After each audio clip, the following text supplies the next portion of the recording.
Hello and welcome to Find Your Freedom, a podcast dedicated to helping you truly find freedom in all aspects of life.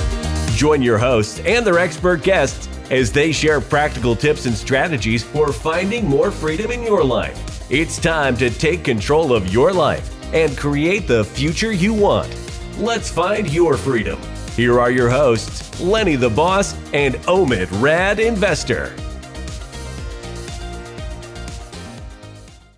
We are back for another episode of What? Find Your Freedom. And we have a really super awesome guest with us today. But before we get into that guest, we do have a free item for you. It's easily downloadable. All you have to do is go to findyourfreedom.com/freedom kit. That's right. Find Your Freedom, REI.com/freedom kit. Go there, download it, use it. It will change your life. Believe me. Now, we're going to get into our guest today because we're super happy about this one. So let me get a little background on him, all right? Before we give the real background on himself, all right? So he's a co-founder of PriceLabs, and for the last 5 years, he brought this revenue management automation to all different types of airlines and all different types of hotels. And now he brought it to the vacation area and in the industry of short-term rentals. All right. Now, he also spent the last 6 years improving the revenue management and the algorithms, which is a word all of us want to sit here and learn about, right? That's going to be like the 90% of the conversation here, and systems at United Airlines back in Chicago. He worked closely with all the revenue managers, all the data scientists, which I think is pretty cool within the company. He also have a PhD in operations research, and he loves what I hear. He loves everything that got to do with numbers. All right. So with that being said, welcome to our show, Anurag Verma. How you doing, man? How you feeling? I'm good, Lenny. Thank you so much for the introduction. I don't know where you got it from, but covered a lot.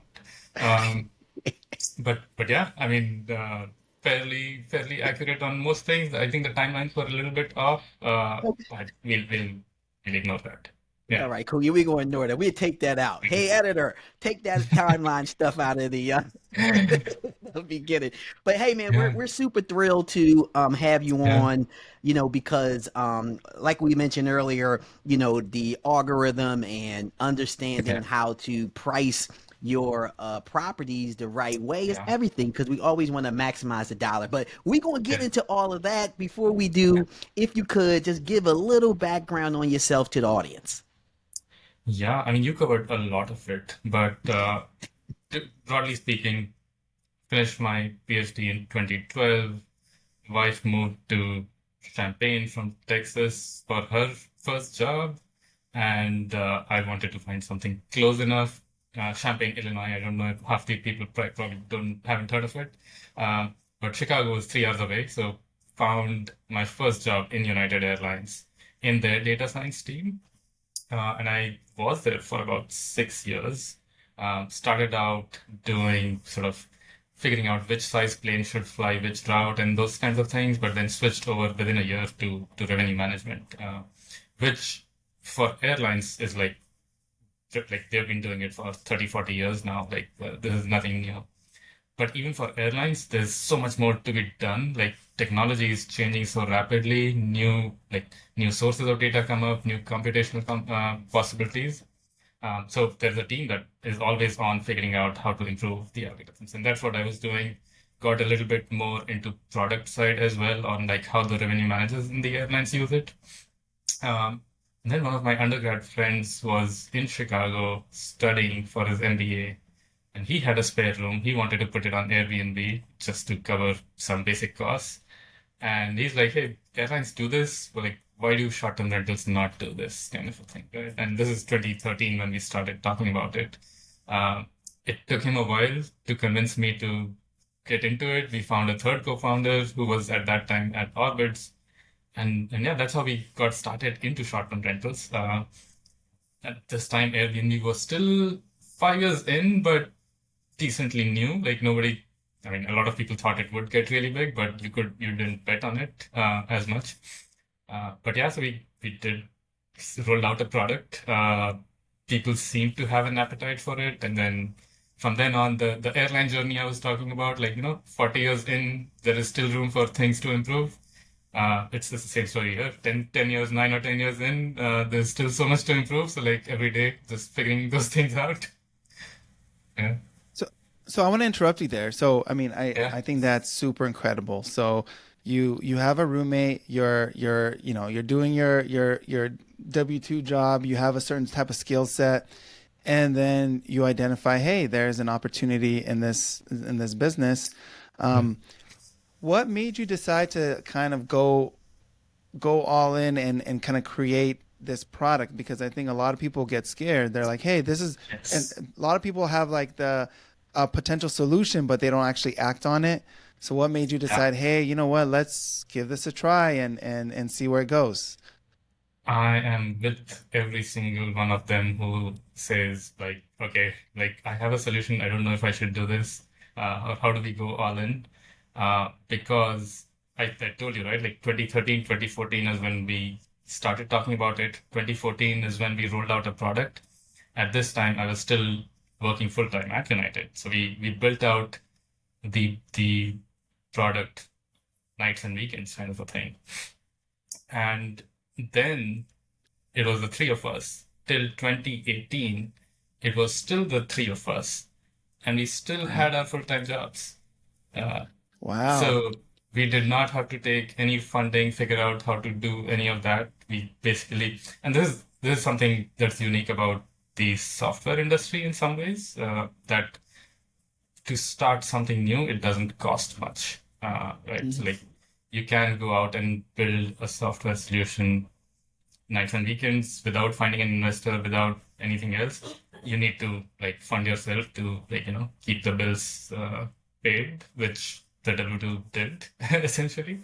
Uh, Till 2018, like that's when we got to a point where we can now hire ourselves, like and pay ourselves.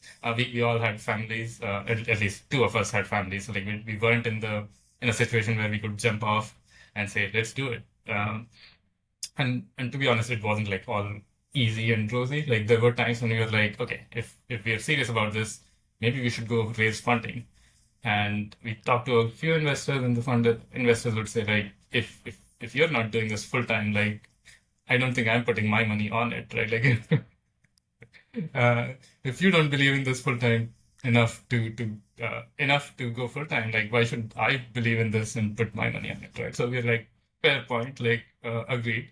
But at the same time, we're like, yeah, like two young kids with for one of us, one young kid for me, and like can't really like do this just yet. So we waited till a point where like it was glaring at us, like we can do this full time, like we should just go all in. And I would say we went the extreme risk averse path on it. I'm pretty certain plenty of other folks would have jumped in 2 3 years earlier.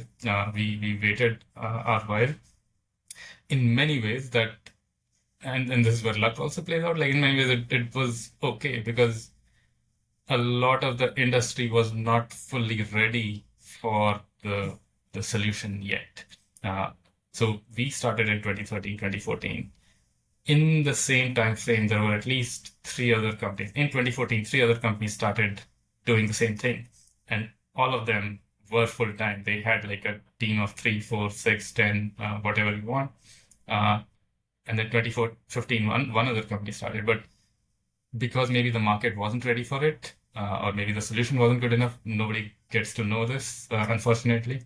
Uh, they they didn't make it through. Like they raised funding, they didn't grow enough to be able to justify a next round or things like that, right? And we were like, it's okay if we don't grow as much as like investors want to. Like it's like we're doing this part time. Like we'll continue. And then 2018 onwards, things like really started growing, and we're like, okay, we're ready with the product.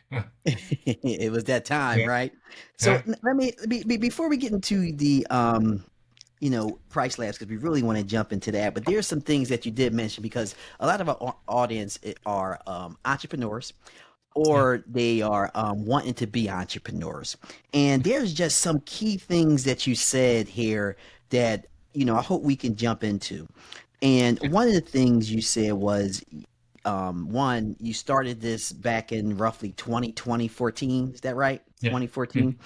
And you didn't go, and you had a job, right? Like, let's talk Yeah. about that just a little bit, because you didn't go full time until 4 years later, correct? Yeah. 2018. So you had an idea, you still working full time, and you started this new idea, right? So tell us about that. Tell us about what your life was like and some of the challenges you faced and how you got over them during, those 4 years. I will also invite my wife to chime in here at some point because Yeah. I'm not happy about Yeah. it. Yeah. No, so like I said, nights and weekends, right? Which meant pretty much every like 2 to 3 hours every day after like 7 p.m. You're doing this, which means you're not doing something else that like is important for the family, right? So like not all like easy, I would say. Um, but it was all things that we really liked doing. So like so it never felt like like you have to work through this. It was like I want to build this. I have 3 hours. Do I watch a movie or do I go build this? And the answer was let's go build this. Yeah, but it was a lot. Like one of the good things that happened out of it is, at least in the early years, the early adopters were we had to build a solution that would work. Like you don't have to hop on a call with the customer for it to work. You had to make it so that it works because we are doing our day jobs during the day. Like we are not there to hop on a call with somebody, right? Um, so it had its pros and cons. And like I said, timing wise, it was very helpful to say we're okay it being as slow as it needs to be, or if the market doesn't want it right now, that's fine. Enough people are wanting it, are using it, that we'll keep building up. But when the market was like picking up on this kind of like when the market realized that hey, dynamic pricing or data solutions on short-term rentals are important, like we had enough built up that we could sort of go all in. But of course, from a like for those 3-4 years, it was like not the kind of sleep I would want to get on a normal day. But yeah, Well, yeah, you haven't aged too much, so it looks like whatever happened is like it just is kind of worn off. So it looks like you got your sleep back, which is good. I think so. Like I mean, I'm Yeah, generally not the kind of a person who loses sleep over much. So yeah, yeah, like you can control how much stress you take. yeah. I feel like you're very cool as a cucumber, right? Like so you can take on like projects on top of projects, and you'll get it done. So yeah, We try to get it done. yeah. There you go. Yeah. Yeah. So I mean, I love this concept. So you identify this issue, you're doing it with like people you enjoy and you're problem solving together, and Yeah. then there's a increase in demand in the market.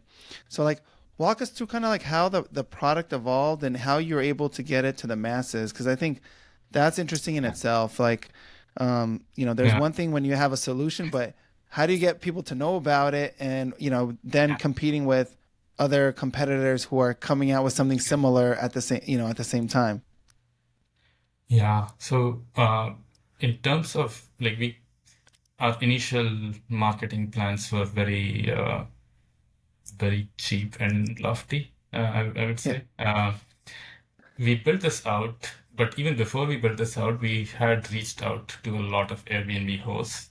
And even at that time, I don't think Airbnb allowed you to like reach out to a random host and say, here's my number, give me a call, because like they don't want people booking offline, right? But we would do things like we were out of Chicago. And so he's like, hey, before we start building something, we should talk to a lot of Airbnb hosts. And like, how do you find Airbnb hosts? And one of the craziest ideas my co-founder came up with that was absolute like nuts, would not have worked, did not work, was like, hey, we should just walk around Chicago downtown with a shirt saying, are you an Airbnb host? And we were like, yeah, like maybe we find one in a day. That's not enough, right? I like it. Uh, So we're like, okay, what else can we do? Like something better. And then we essentially looked at Airbnb host profiles. And I think at that point, they would show a little more about the host than they do today, or maybe even now they do. But they would have like, where are they located? What is their name? Which university they went to, like in the About Me. And then we're like, okay, we can probably Google or LinkedIn and figure out who they are and then reach out to them and say, hey, we are trying to build this. And we got to know like a decent number of Airbnb hosts in Chicago through that. And so we reached out, found out like, hey, like, how do people want this kind of a service? Do people, if we build it, like, do people use other services? Where do they discuss these kinds of things? And we learned a little bit that there are, at that point, there were a couple of host forums that used to exist. I don't think Facebook groups were a thing back then. Maybe they were. But there was a website like airbnbhostforum.com or something like that. And we're like, okay, there is a community that like there is some way to reach the folks. We essentially then built it out, reached out to a lot of people to say, hey, here's a solution. There are two ends of this short-term rental market. One is like hosts or property managers in Florida, Hawaii, or like they've been doing this for 20, 30 years. This is like the Airbnb is not their business. Their business is vacation rentals. They've existed way before Airbnb, before Vrbo even. And then there is the other brand, which is like primarily they started because Airbnb started, kind of a thing, right?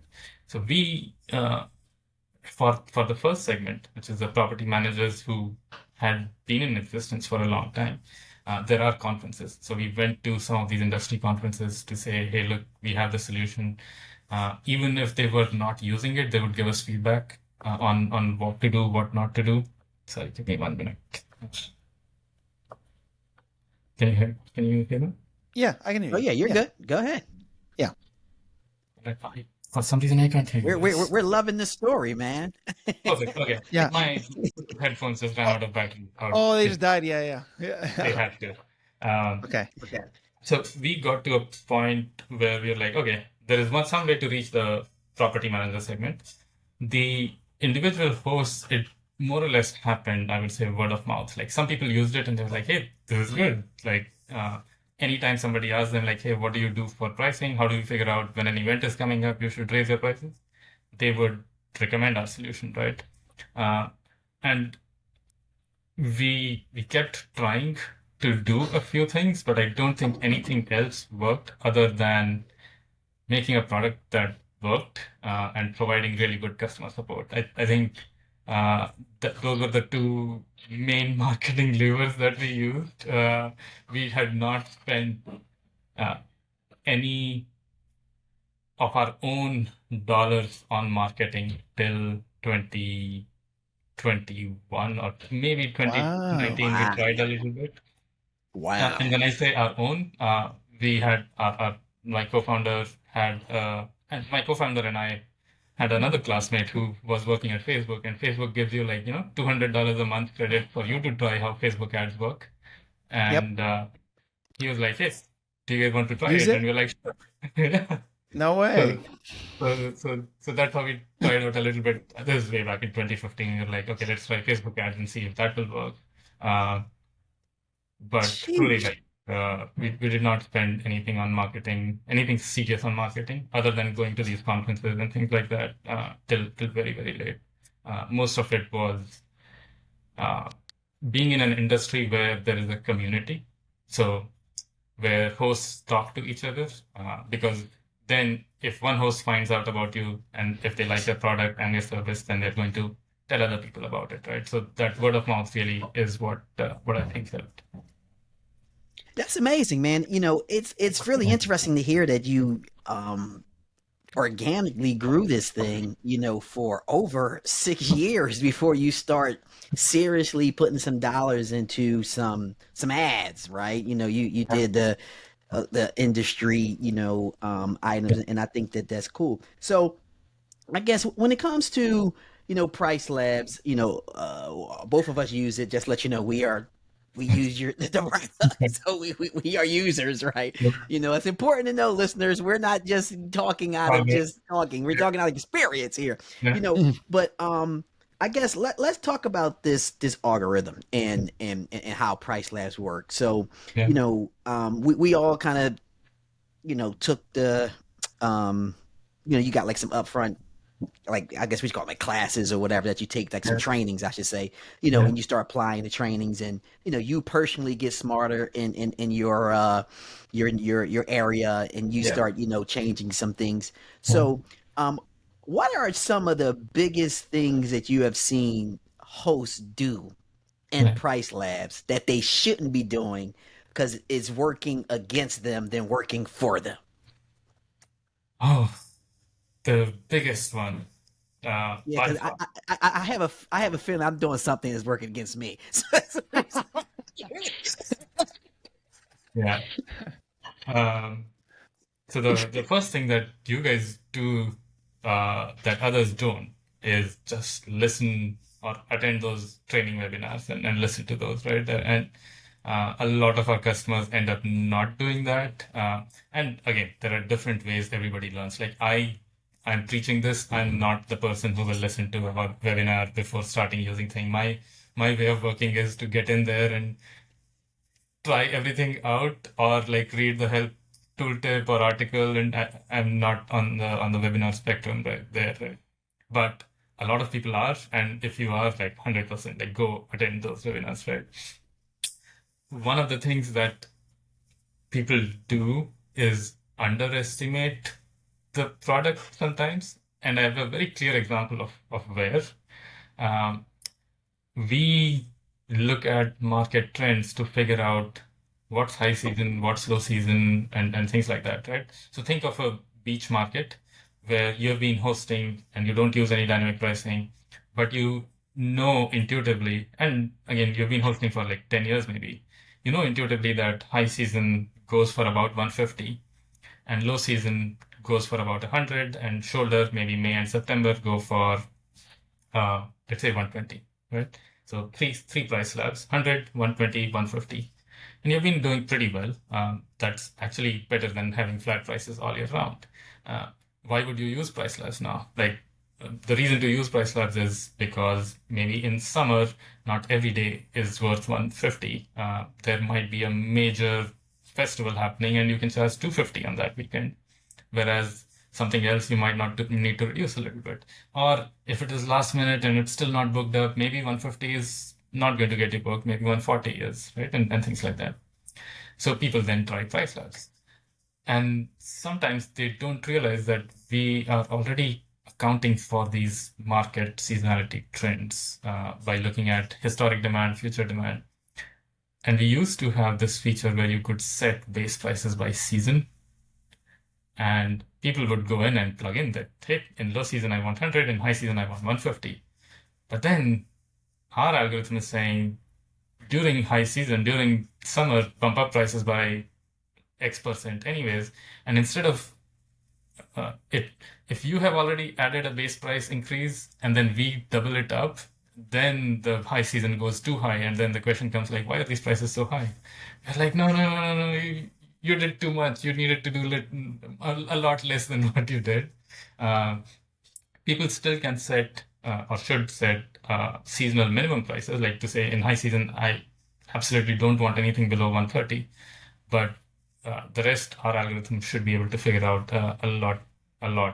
So like not understanding how the system works before you start making tweaks is sort of the number one mistake that we see, right? Like, like there are some things where generally you should look at maybe your home is a little unique in the market where the plain recommendations may not be doing everything that they need to, and you give your understanding of the market, your property to the system and help it do better for a better outcome for everyone. But in a lot of cases, like before you understand how a system works, turning the dials up and down is not the right way. So I kind of want to go backward just a little bit. So could you explain like how the algorithm kind of just figures out pricing from like a high level perspective, and then break it down into like customization Yeah, features and like which ones are effective? Because I think that's where there's like a lot of question marks. It's like, okay, like yeah, sometimes people think set it and forget it, and then you're supposed to like hit the lotto and everything gets booked.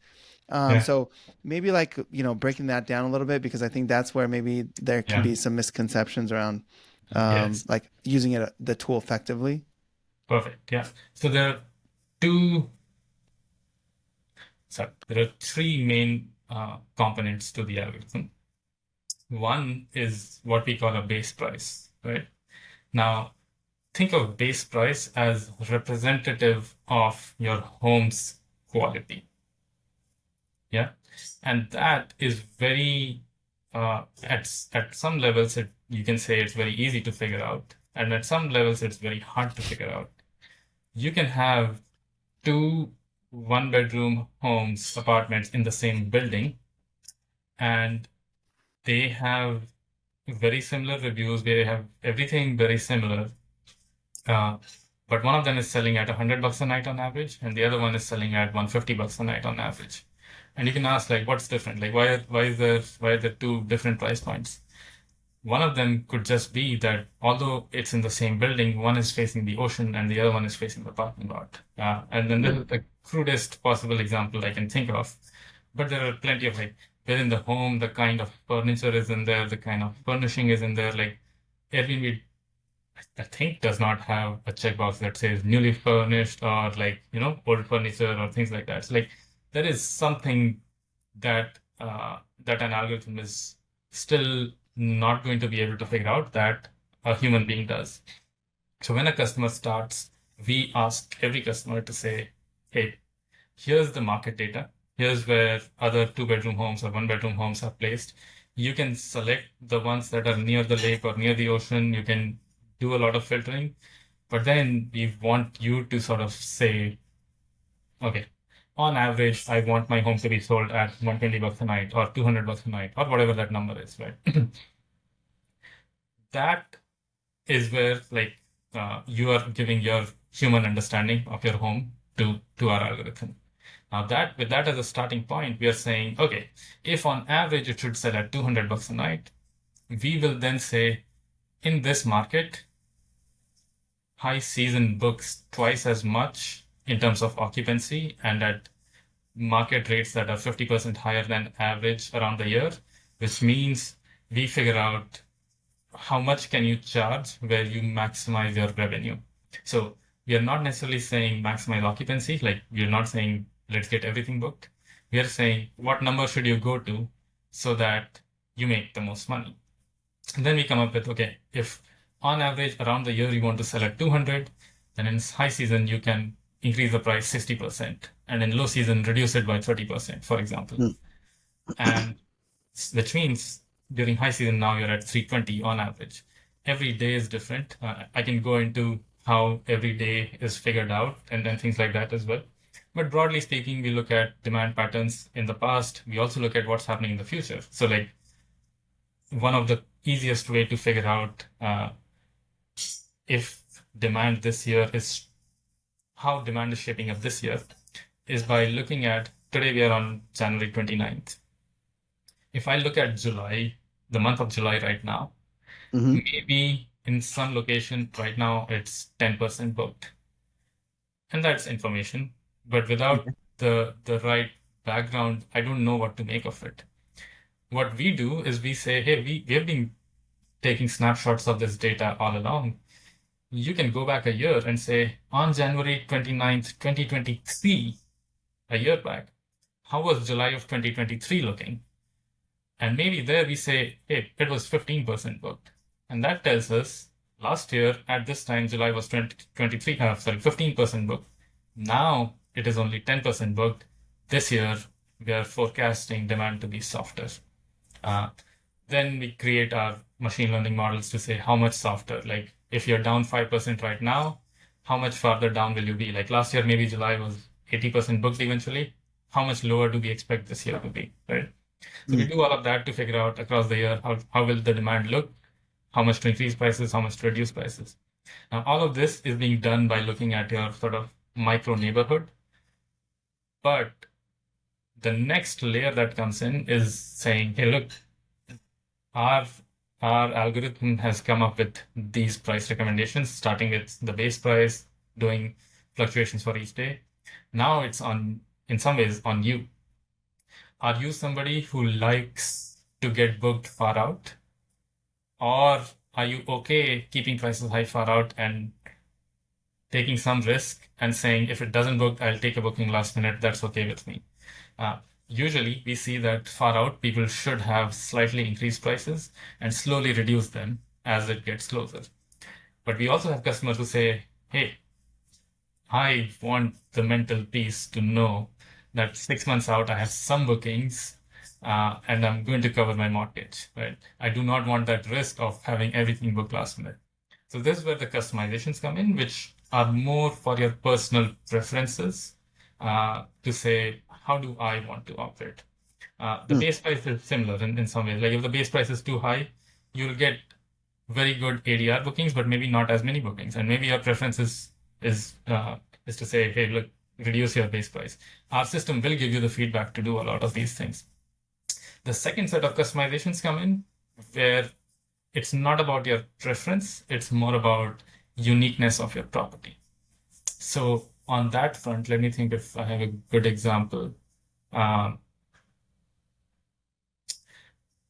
If you are in a business district, generally speaking, we see that if you are in a vacation market, your weekends are going to be spiky, generally speaking. People, they go there on the weekends.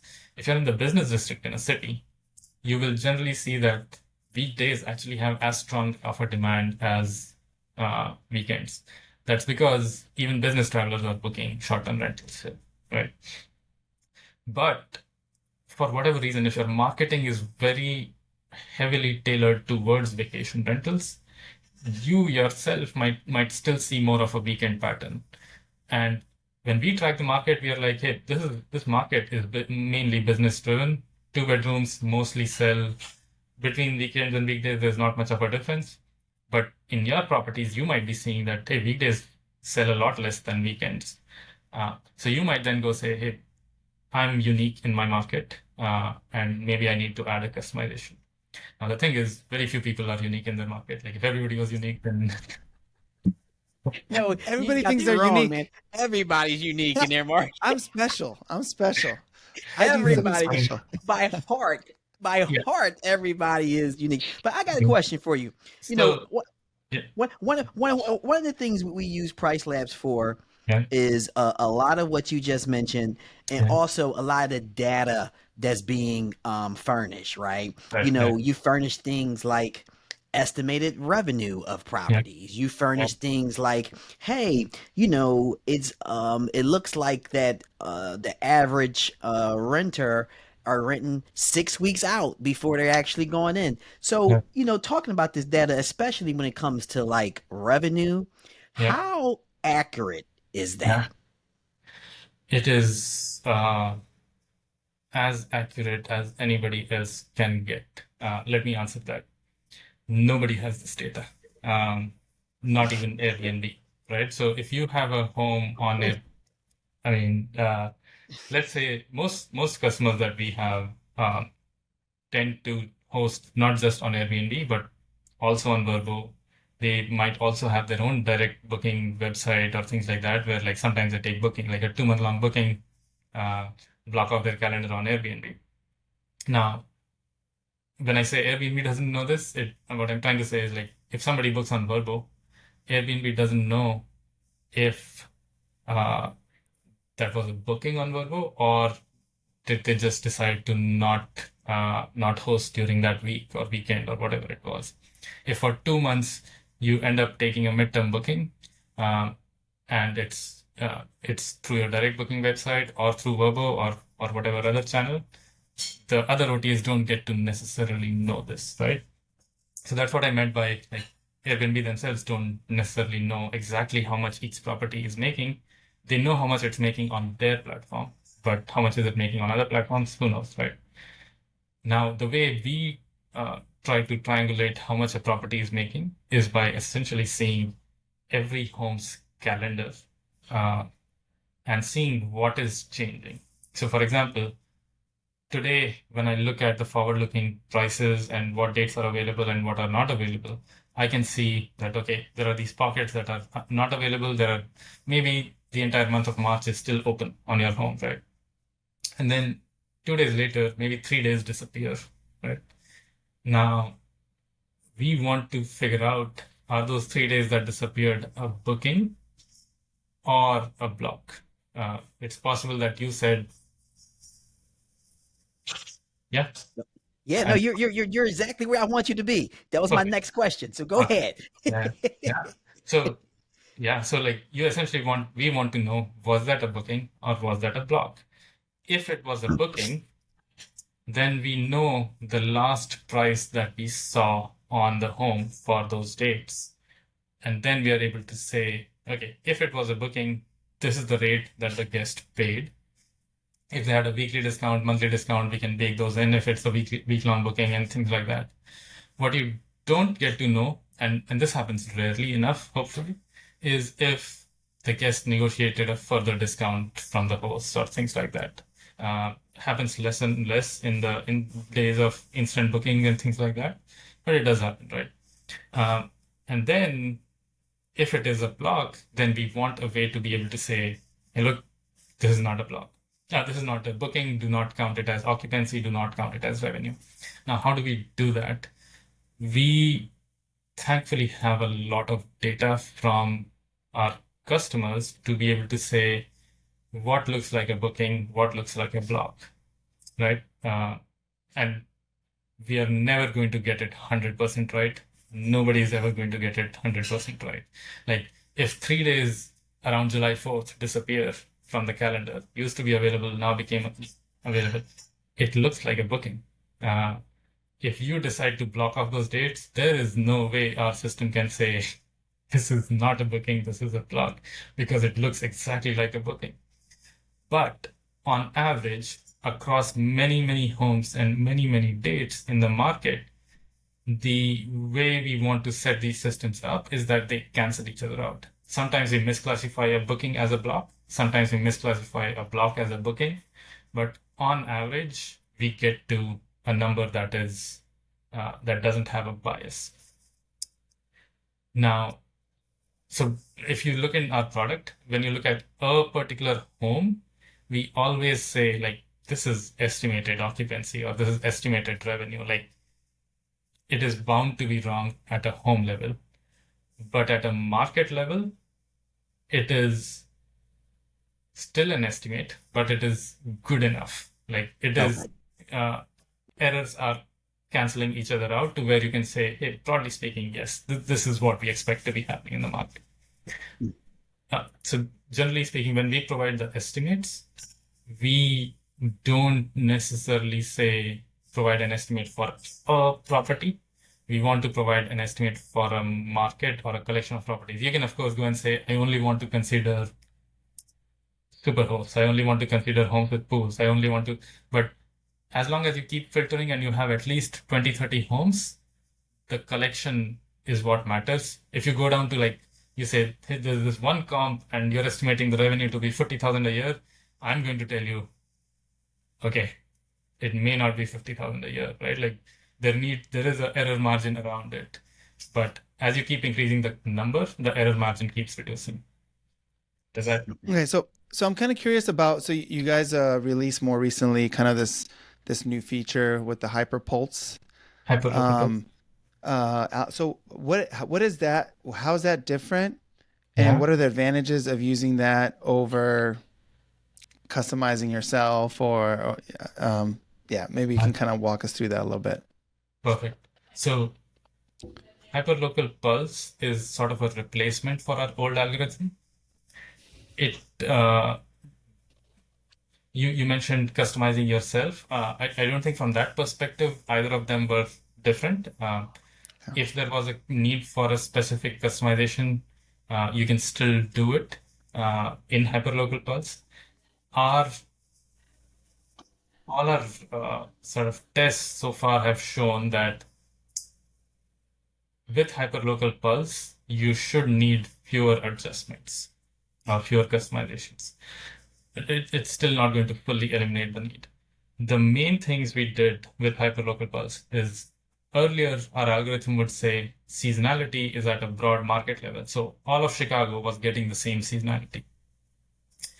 But we knew that if you are, I don't know how familiar are you with Chicago, but if you are closer to the touristy places, then summer is the high season. If you are closer to the suburbs, potentially, it is a little bit flatter. The seasonality is not as peaky. So the seasonality was we had created these geographic boundaries to say, hey, within this boundary, seasonality is similar enough that we should go ahead and use the same thing.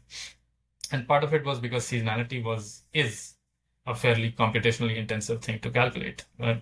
So we're saying, hey, let's create these boundary regions, and then whether you're on this end of the boundary or that end of the boundary, you get the same seasonality.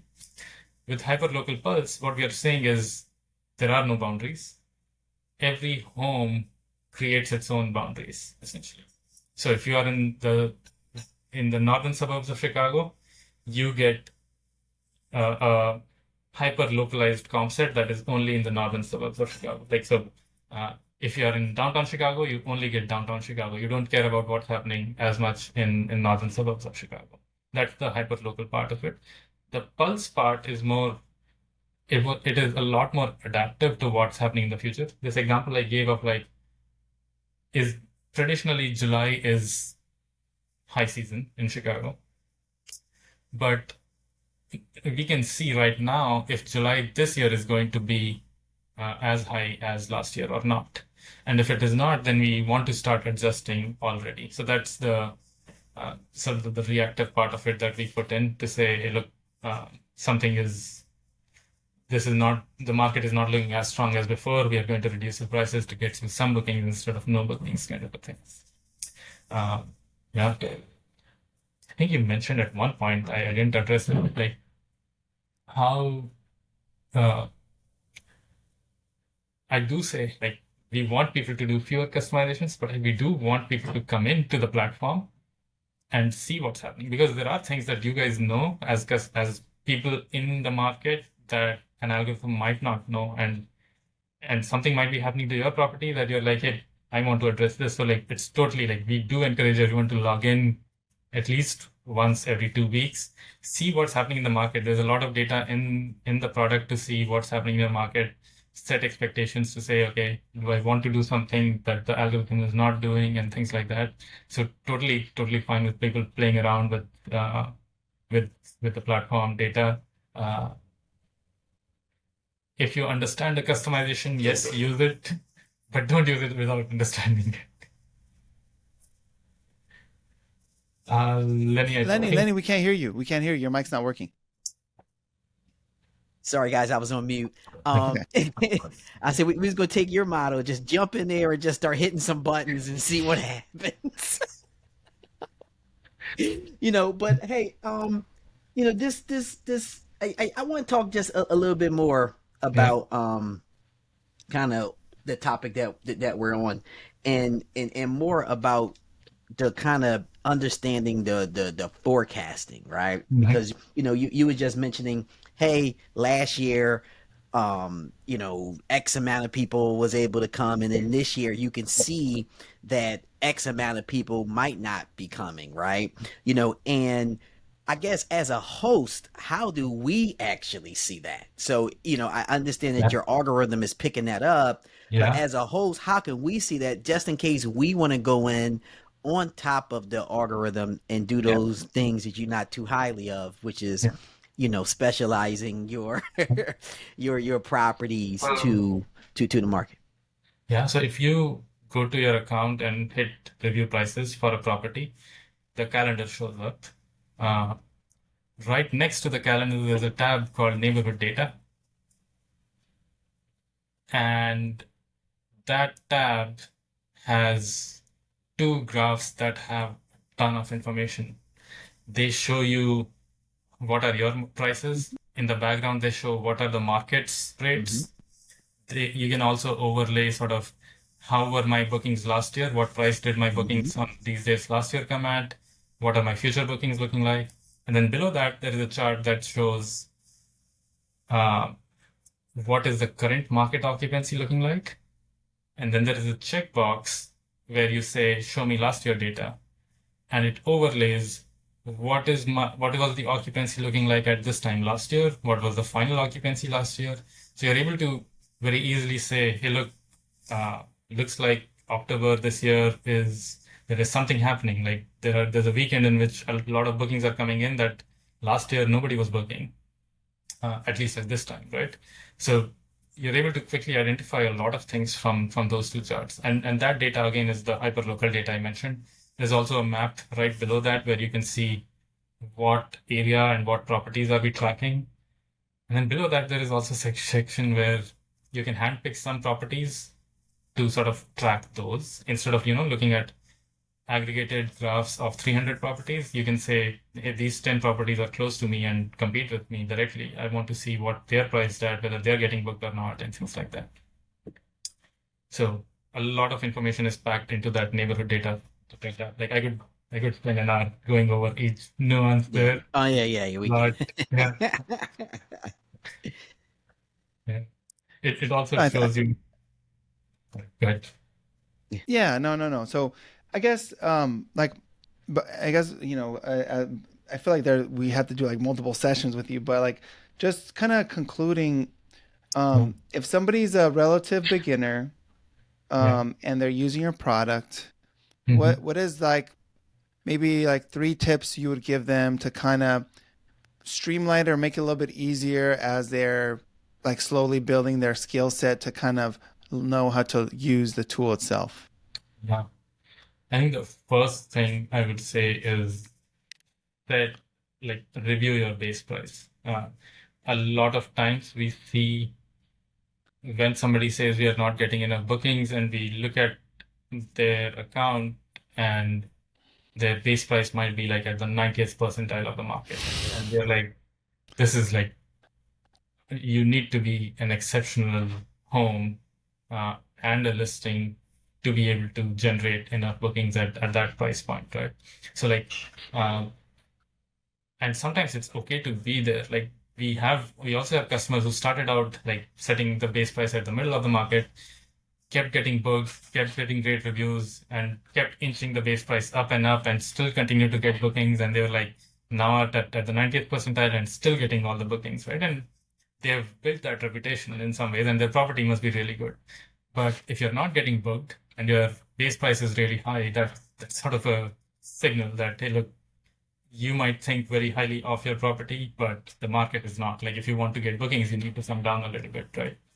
So all of that data sits in there. You need to be able to see it, right? The second one, we covered it already. Attend we have 2 training sessions. One is called a basic beginners training, and then another one called advanced training. And all of these charts that I've been like hand waving, we show the charts and we help you out in figuring out how to read them and things like that. All of that data is helpful in figuring out, like, especially if you're new to the industry itself, you may not know what's high season and what's not. A lot of people don't realize that October around Chicago is actually pretty high season. Like there are 2 really big events that happen that drive so much revenue. One is Chicago Marathon and another one is Chicago Architecture Open House. I think it's called Open House Chicago. What about Taste of Chicago? Taste of Chicago is big. It's also in July. Okay. So July is already high season. I don't know if it draws people from outside of Chicago in, and that's what makes people book short-term rentals, right? Lollapalooza is a big concert that happens in the beginning of August, and things get like super high demand. So like sometimes even if you know your city, you might know your city as a local. But being able to see this data helps you see it from the eye of the tourists who come in. Like, when do they want to come in, not when you want to be out and about, right? Uh, yeah. And then, Hey, was there a third one? I don't know. Yeah. cool. Listen, this Price Labs really get deep. And, just like Omid just was referencing earlier, I think this is going to be part one Yeah. of a series that we have to put together. So we are recording this and we need you to go on record that we are going to do a series of Price Labs. So we need you to admit to that because we like to tell our audience of what's to come. So can you let us know we can do a series on Price Labs? I'm happy to do a couple more, and then if after that it feels like you still need more, we can commit to it in the second episode. There we Yeah. go. There we go. There you There go. we go. Awesome. So just let you know, listeners, this is part one. And if there's any direct questions you have, make sure you post it on YouTube or anywhere you can so we can get it, make sure that we address it. But I have a question for you. Yeah. What does find your freedom mean to you? So I've been sort of fortunate in some ways to, I think of it in terms of time and money in some ways. I've been fortunate enough to have worked in places where there has always been enough time flexibility. So where, like, if I needed to take an afternoon off to get something done or to tend to something, my managers have always been very, very happy, right? And then there's the money part where, like, hey, if all of a sudden I have a reasonably big expense come up, like, a couple of $1,000, like, do I need to worry about it or not? So I've generally been on the saver side of things. Like, I'm very frugal in some ways, right? So freedom is in some ways that, like, not having to worry about what happens if I can't work for a month or some major expense comes up. Like, do I have backup? To me, like, that peace of mind is freedom in some ways. Yeah. For sure. No, I think that's really powerful. I think it's a combination of, like, just having that peace of mind, financial, and the time to do things as you want. And as you did, you built out this company, so which is, super amazing. So I guess people want to find you, want to find PriceLabs. How do they connect? How do they find you, or how do they find PriceLabs? So the easiest way is to head to our website, PriceLabs.co. I think in my name here, I've put in the brackets. It's not .com, .co, although .com will also redirect you to .co. After 7 years of it, we actually bought the .com domain. Nice. But that's the easiest way. And then we have a chat function there. There's a contact us page. On chat function, you can send questions in, and we are happy to answer those as well. We are on Facebook, LinkedIn, Twitter as well. But the other pages, maybe a small team will look at it. We have a customer support team that's like 35, 40 people strong. So, like, if you send a contact us or a chat, a lot more people are ready to answer that stuff. Awesome. So I guess, did somebody buy Price Labs before you did? PriceLabs.com? You had to buy that off of someone? Like, what happened there? So when we were starting, like, these two were domains. Like, people sit on domains. Like, I don't know if you Yeah. know or not. Yeah. Okay. So by the time we started, PriceLabs.com was like $1,000. And remember, at this point, we don't have any revenue. We don't have Right. any investment, nothing. Right. $1,000 was like, I can run our servers and the service for a month in those $1,000. Like, is .com more important or running this thing more important? And Yeah. running this thing was important. And then slowly we got to a point where, like, we will be ready to give $1,000. And then when you look at it, it's $5,000. And you're like, no. And that kept happening, right? Like, every time That's you funny. were interested in it and had the money, you checked again, and now it had ballooned up. And eventually it got to a point where, like, whoever was, we weren't ready to, like, we were like, it's not like our business is getting affected by not having .com. So we're like, you either sell it or don't sell it. We are fine either way, kind of a situation. And then for them as well, it was like, okay, like I can either not make anything and keep sitting on it, or sell it for what's decently good money for them even now. And we were like, yeah, we basically reached a point where like it was beneficial for both, and it Okay.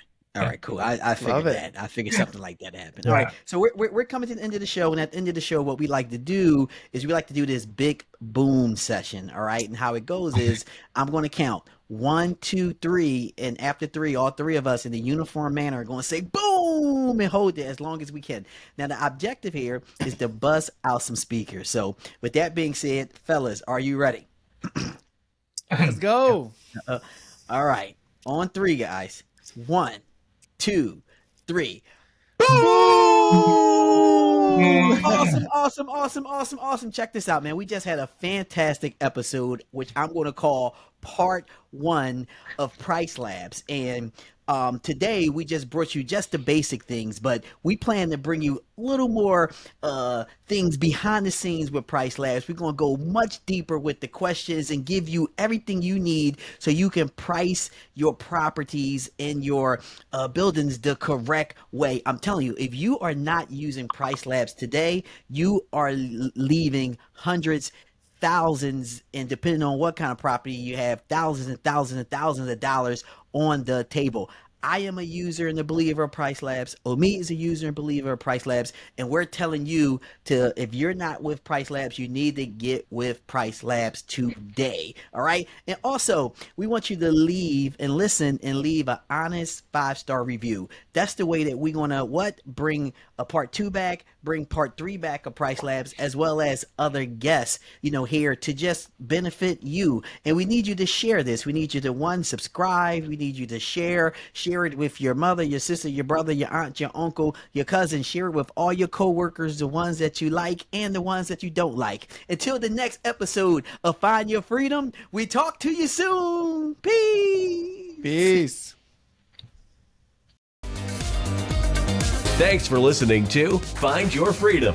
Be sure to subscribe wherever you listen to podcasts. While you're at it, please help us spread the word by leaving a rating and review and sharing the podcast with friends, family, and colleagues. Until next time, get out there and find your freedom.